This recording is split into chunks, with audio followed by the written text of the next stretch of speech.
Good morning, people. So the other day I was doing a video, we were talking about ball and talking about like shit.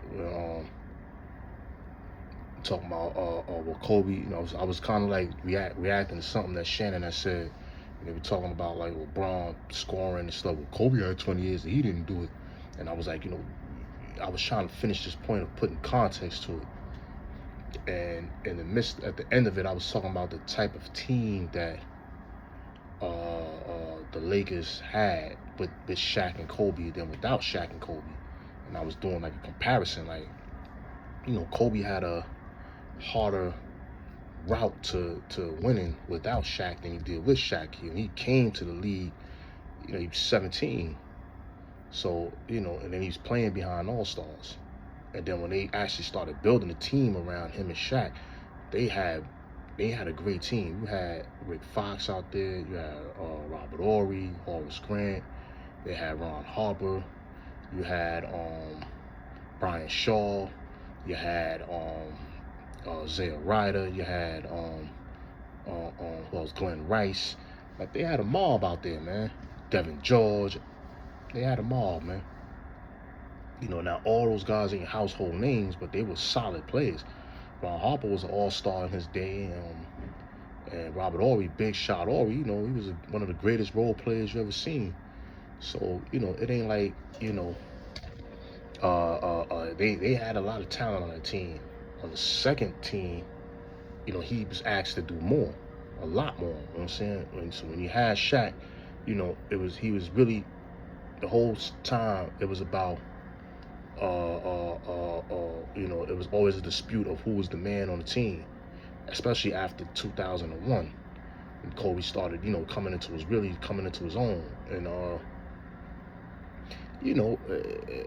so it's like, you got to look at, a guy coming in 17 playing behind all-stars, and then, he's playing with Shaq. So let's put that in context. But let's look at when he started coming into his own, about year 20, when he was 20, 21, and he was cooking. One year he averaged 30 with Shaq. You look at the playoff runs they had, Kobe was giving teams the business, man. Look at his playoff average. Then when you look at Shaq in the finals, Shaq wasn't, who was the centers he was going against that was really challenging him, besides Hakeem Olajuwon. And that was in his second and third year. So he, like he didn't really have the challenge of going up against no great centers in the finals to really say, yeah, Shaq cooked.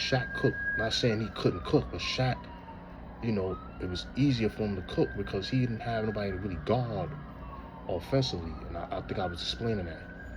So, when I look at the finals finals run Kobe had without Shaq, he went to the finals 3 years in a row.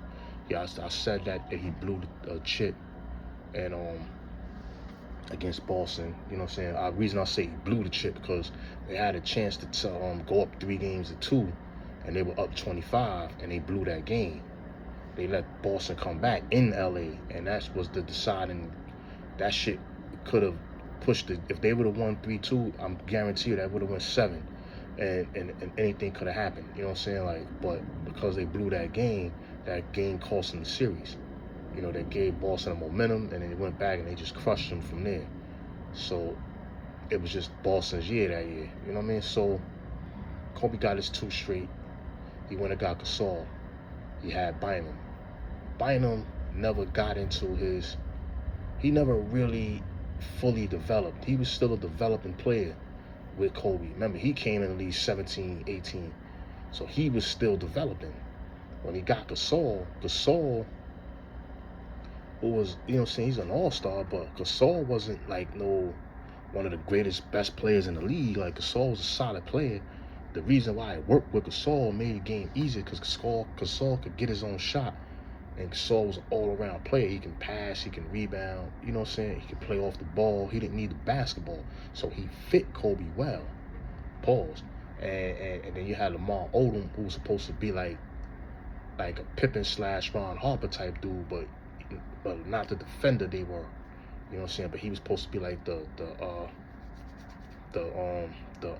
floor general. You know what I'm saying? Like, bring the ball up the court. He was more of the guy that, set up the offense a little bit. Derek Fisher, was out there. You know, he was, you know, defense and also, you know, another like guy that set up the offense, but he wasn't really he was more of a spot up shooter. But primarily the offense went through Kobe, or it went, you know, in the post, and the basketball moved around. And, you know, a lot of Kobe's bad shots would come because he never really had playmakers. That's why they tried to get Chris Paul. Even though he still was able to win with those teams, he was good enough that all he needed was that one piece to take him over the top, and Gasol and those two big men, and that kind of took him over the top, and that gave them, you know what I'm saying, that the opportunity to, you know, almost three-peat. And had he would have gotten Chris Paul, he would have finally been able to play with a point guard. Remember, he's done all this through his career with no point guard. You know what I'm saying? Like, he would have got a playmaking point guard. It would have been crazy. You know what I'm saying? Like, and so, you know, since, and then he had to go through a lot of competition. He had to go through a lot of 50-win teams. Young Kevin Durant and Russell Westbrook. He had to go through he still had to go through the Spurs. He had to go through Melo and them boys. You know what I'm saying? Like, he had to go through Utah and them boys, Chris Paul and them, Dirk. He had a tough road to go through every year. Whereas LeBron and Miami, you know, the two teams they had to really worry about was an aging Boston team and a young team in the Pacers who was still like wet behind the ears, like, or, you know what I'm saying, with a wet behind the ears Paul George, and they were fading away.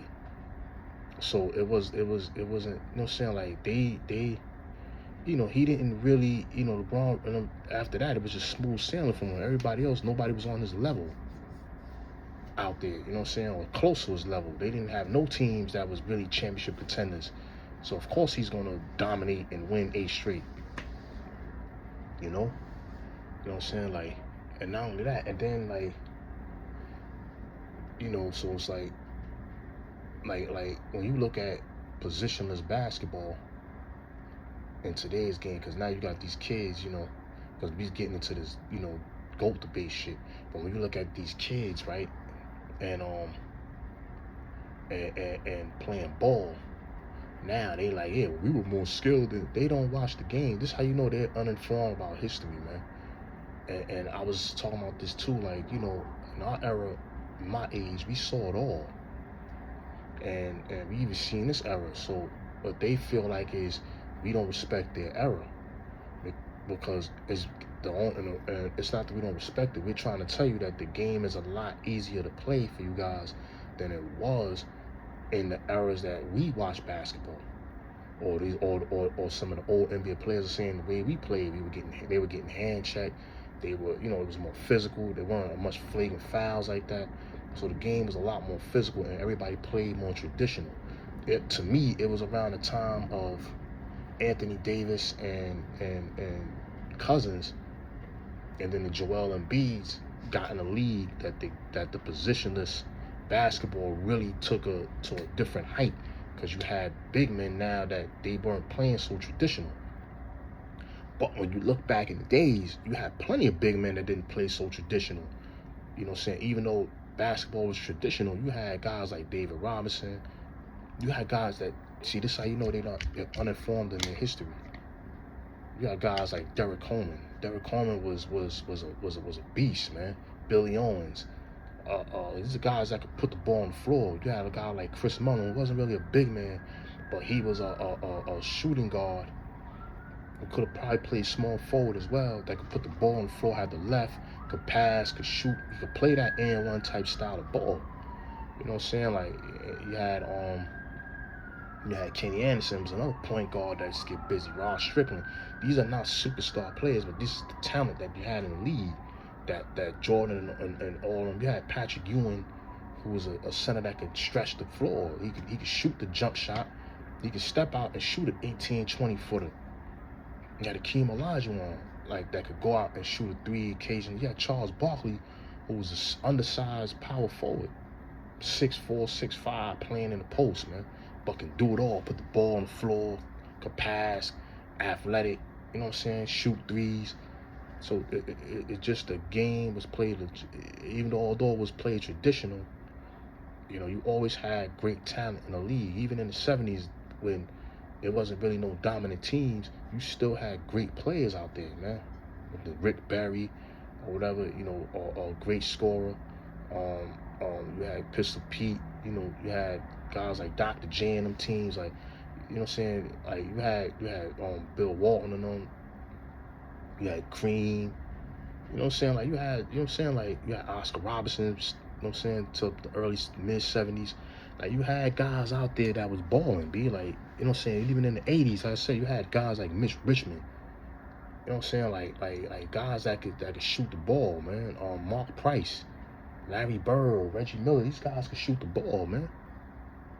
You know what I'm saying? Like, but we caught up. What happens is, mainstream media, all they'll show is highlights of Jordan going against the Knicks. Even Anthony Mason was 6'10", put the ball on the floor. You know what I'm saying? Like, bringing the ball up the court. You know what I'm saying? Like, you know what I'm saying? And a lot of you kids now get the moves from the guys from back in the days, man. You watch the N1 teams. That was in our era. So to say that guys didn't have skill, guys are plumbers, that don't make no sense, man. You're just saying that to save your era, you know what I'm saying, because you feel like your era is not respected. You know what I'm saying? And all we're saying is, all right, the way the game is played is like, I'm not gonna say disrespectful, but it's not played as physical as it should be. You know what I'm saying? And it's made for more offense, and it's made for more television for people to watch it more. And the thing is, it's the opposite. And all this stuff is to try to get people to watch it, putting it on these apps and all this shit, because they know, like, the world changed and everybody is downloading. And they look at the game. We want to keep people interested in the game, so if it's more scoring, people will watch the game. Same thing with football. They took out a lot of the physicality in all the sports to get people to watch. Baseball, they want to speed up the baseball game, so now baseball, you know what I'm saying, is more interesting to watch because they're trying to keep you engaged. That doesn't make the game better. You know what I'm saying? But when these young kids, this is all they see, and then they hear these stories about, you know, they hear, and then when they see a highlight, they only showing highlights of Jordan versus the Knicks, Jordan versus Cleveland Cavaliers, and these guys look up, but they're not showing the entire league, and these kids are not doing their homework to learn who the players were before them. You know what I'm saying? There were thousands of great players, hundreds of great players, man, that balled out, man. Drazen Petrovic, foreign niggas, Detlef Schrempf. These guys probably never even heard of, man. You know what I'm saying? You had niggas like Shawn Kemp jumping out the gym, man. And he give you a little 16, 18 footer. You know what I'm saying? Like Sam Perkins put the ball on the floor and was able to shoot threes. You know what I'm saying? But just because they're not household names, you don't know about them. You know what I'm saying? So don't try, and that's where, you know, when it's the GOAT debate comes, it's like Jordan is saying, hey, look, I didn't play against these guys. And so I can't really say, you know, we'll never know. And he's right.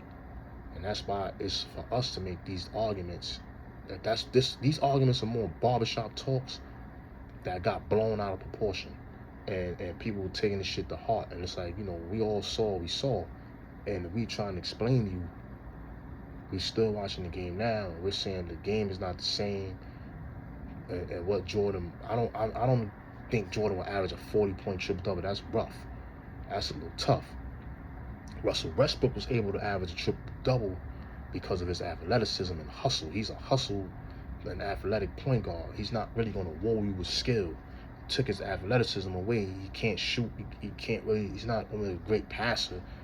Like, we don't look at him as a great passer. When we look at top 10 point guard passers, we're not going to put him in there.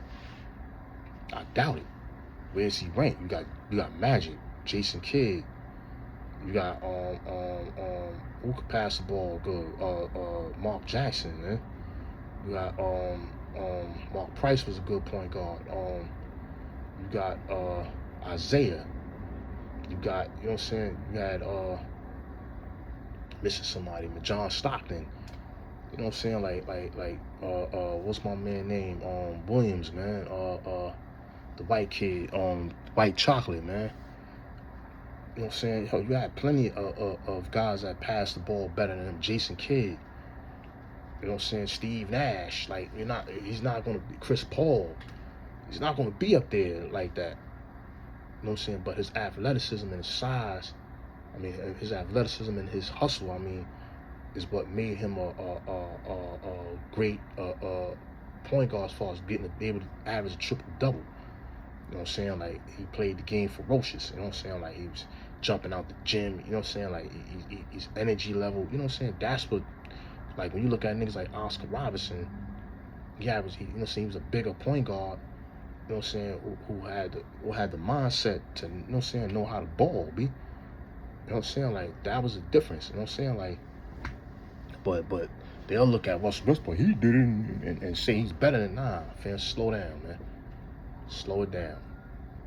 But like I said, the traditionalist way of playing ball, you know, you started seeing more and more big men after you saw DeMar. And like I said, they were big men. Even Kevin Garnett, he put the ball on the floor, could shoot threes, do it all.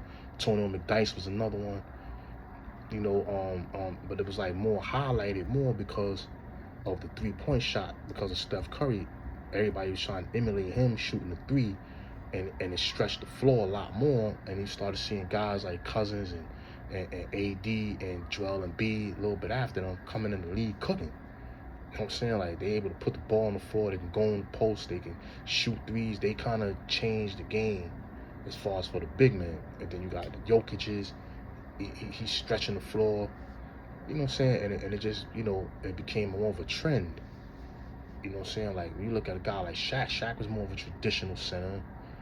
Kareem played more traditional. Even though Kareem could probably go out and shoot a few jumpers, that wasn't his game. Remember, these guys weren't asked to do those things the way they are today. But that doesn't necessarily mean they couldn't do it. You know what I'm saying? Like, but it is what it is. Like I said, when I look at the greatest of all time, can I plug and play you in any era and you still will be the same player? You may not win as many championships, but can you at least get it done? Now, I don't think Jordan wins in the 80s. I don't know what team he got. I don't think they're beating the Celtics. I don't think they get out of the East against that Boston Celtics team. Then you would have had to go up against Darryl Dawkins and Dr. J and them boys. It would have been tough back in the 80s. You know what I'm saying? Would he have gotten one? I doubt it. You know what I'm saying? Maybe in the beginning of the early 80s. I still don't know, because that's when Dr. J was still Dr. J. I don't know. You know what I'm saying? But maybe in the 70s, yeah, I think he gets some in the 70s and the 60s. I don't know. That would have been tough, man, going up against them Boston teams. Then you would have had to go up against the Lakers and Jerry West and them. This is where say you start plugging playing these guys. Does Jordan go in the future? What would he do in the future? A 40-point triple-double? I'm not sure, but Jordan would definitely put up some serious numbers. You know what I'm saying? Does he dominate? Yes, I think he dominates these eras. You know what I'm saying? These new guys, I think he would dominate a lot in the 2010s, 2000s. You know what I'm saying? Like, I think in those eras he would have dominated, man. 2020s he would have dominated. Like, there was nobody that could stop him. And it wasn't going up against no classic teams like that. Like, the only classic team he probably would have went up against maybe Shaq and Kobe. And I think they would have beaten them, because they were beating Shaq and them already. You would have went up against the Miami Heat teams. They would have beaten them. I think, in my opinion, I think they would have beaten them. LeBron don't have the heart to stand up against Mike. His heart level and Mike's clutch ability, I think, would have overcame that. Then you look at like I said, the 2010, like the Spurs teams, those would have been good games against Duncan and them. Does he beat the Spurs teams? I think they can beat the Spurs teams, but that would have been a good series. They would have had no answer for Mike though, because they couldn't even stop Kobe. So I think he beats the Spurs teams. Then you got you talking about the Golden State teams. I think they beat the Golden State teams. They matched up well. You had Ron Harper, would probably threw him on Klay Thompson. You threw Jordan on Curry, and you would have put Pippen on Durant. And it's going to be very difficult for them to score. And then none of those guys are actually great defenders. Like Durant, Curry, Klay could defend, but they would have had no answer for Mike. You know what I'm saying? Then they had Kukoc coming off the bench. Forgot about him. Like, it would have been tough. You know what I'm saying? So, you know what I mean? Like, I look at the errors in today. I think, you know what I'm saying, they would dominate. You know what I'm saying? Like, I think he still would dominate. The only era I don't think he dominates is that 80s era, because you would have had to go through the Showtime Lakers, the Boston Celtics teams, and Dr. J and them boys. Then you was getting crushed by Isaiah and them, so you'd have had to get through them too. That would have been tough, man. You know what I'm saying? That might have been the toughest dominant teams we ever seen in basketball, man. That 80s era, man. You know what I'm saying? Like, so I don't know, man. But anyways, I'm gonna let y'all go. Oh yeah, real quick, just to congratulate Bam on the 83 points. A lot of people cooking them because they feel like, the league, like the way it went down. They blaming the refs, they blaming the league, they saying it's fugazi. A lot of people shitting on that shit. I mean, 83 is 83. However you move it, he had to make the free throws. Yeah, they were, you know what I'm saying? Like, he stayed in the game to break the record. I mean, you gotta remember, he's not a scorer like that. Like, he can score, but he's not a scorer like Kobe and Mike and them. Like, to them, this is effortlessly to score. But to him, it was a big thing for him, man. Like, you know what I'm saying? So that was probably going to be one of his best moments of his career ever. You know what I'm saying? He ain't got no championship, but that probably was the best moment of his career. Let him shine, man. Like, you know what I'm saying? Like, you know what I'm saying? But I think what it is, people feel like it was a shot at Kobe Bryant to try to diminish him, you know what I'm saying, his legacy, because they want him out the way. And they know people keep bringing him back to life when it comes to this GOAT debate shit. Because, what the problem is, and the whole problem is with this mainstream shit is, you don't just skip past niggas like Bird, Magic, and Jerry West, Wilt Chamberlain. How did these Kareem, and just skip straight to Jordan? When this man's body of work, all he has is longevity. You know what I'm saying? And that's where the context come in. What I was saying about earlier, like, yeah, LeBron played 20-some years without real. Over the last few years, he's taken some days off, some games off and stuff. He hasn't really, played full seasons, and he's been low managing.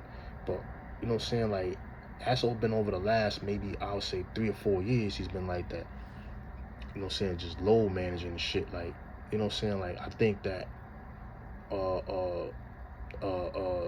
Kobe, you know what I'm saying, to put into context, when you say his 20 years, you almost forgot about that. And Shannon said, well, his last 3 years, he was injured. Come on, man, he was injured. So let's put the serious injuries. He tore his Achilles at 34, carrying the Lakers. It's never the same after that. He came back, he tore his shoulder up.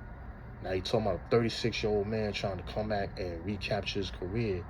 Kobe's career and his style is based off of athleticism, getting to the basket, getting to the free throw line. Yeah, he can shoot the jumpers, but he's a contact player. He plays through contact. You know what I'm saying? So when you look at a guy like Durant, because, they'll bring him up, but Durant is more of a finesse player. He's not really a contact type player. He's not really looking to really play through contact, attacking the rim and trying to get to the line as much as Kobe did. He's more of a jump shooter, maybe go on the block, catch you off the dribble, pull up on you. You know what I'm saying? Occasionally he'll go on the post and yam it on you. He's not a physical type player like Kobe was. That's your difference, man. You know what I'm saying? So at the end of the day, when I'm looking at why Kobe's game suffered, is because, you know what I'm saying, he wasn't able to do the things he used to do no more. That he relied on, that got him to the free throw line, things like that. That athleticism, it went away. You know what I'm saying? Like yes, he can shoot the open jumper, and, you know what I'm saying, he can still hit jump shots, but Kobe Bryant was more effective getting to the basket, playing through contact, drawing fouls, attacking the rim. That was his game, man. You know what I'm saying? Like so at the end of the day, it suffered, you know what I'm saying? So he was injured for 3 years, and his team was in a rebuilding process. See, these are things Shannon's not saying. So you're rebuilding the team again. He had to go through 2 rebuilding processes. It's not like he still was playing on competitive teams. Like, you know what I'm saying? So even when Durant came back off his Achilles tear, he was playing with Kyrie. He's playing with James Harden. Like, you know what I'm saying? Like, you know what I mean? So you had talent around you, that like superstar talent. You're two of the best players in the league at that time on your team.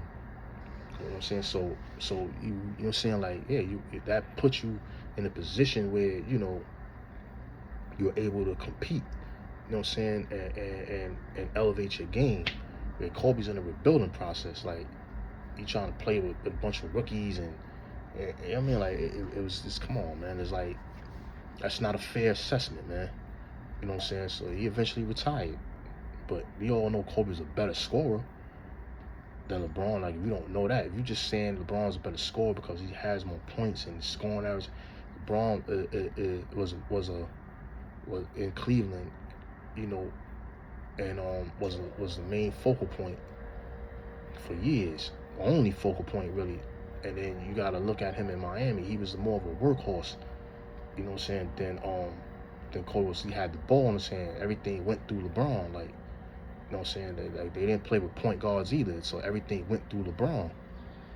You know what I'm saying? Like, and even when he went back to Cleveland, even though he had Kyrie, you know, the ball went through him.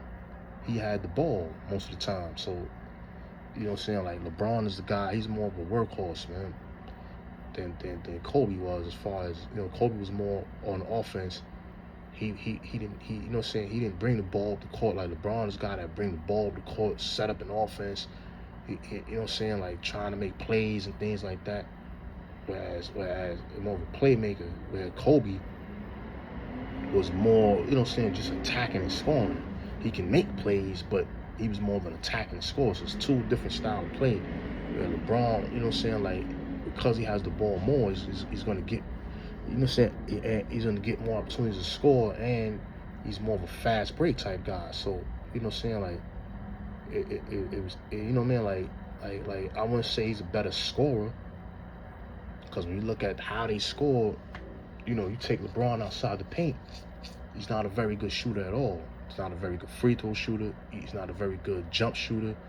Kobe was a more consistent shooter if he's left alone. You don't leave Kobe alone. They left LeBron alone in San Antonio. They don't do that with Kobe. So there's your differences right there. Now, you know, back to Bam's 83 points. He got to the line a lot, and people look at that like they know he got to the line a lot. They left him in the game. You know, he was taking bad shots, you know, trying to get the record. He did it against the Wizards. I mean, it's ball, you know what I'm saying? Like I said, that was one of the best moments of his career. I ain't gonna cook him for that. You know, congrats to the man. And, you know, and they act like he broke some record, or because Kobe had 81. Wilt had the record. I guess the only people that know was the people that was at the game. Wilt has the record. You know what I'm saying? Like, so Kobe didn't have the record. He just scored the most in the modern era that we ever saw with our own two eyes. But Wilt has the record. No one's gotten to that record. You know what I'm saying? Like, but Bam, congratulations to him. And you know, let's move forward, man. Things happen, man. Records are meant to be broken, man. I'm out.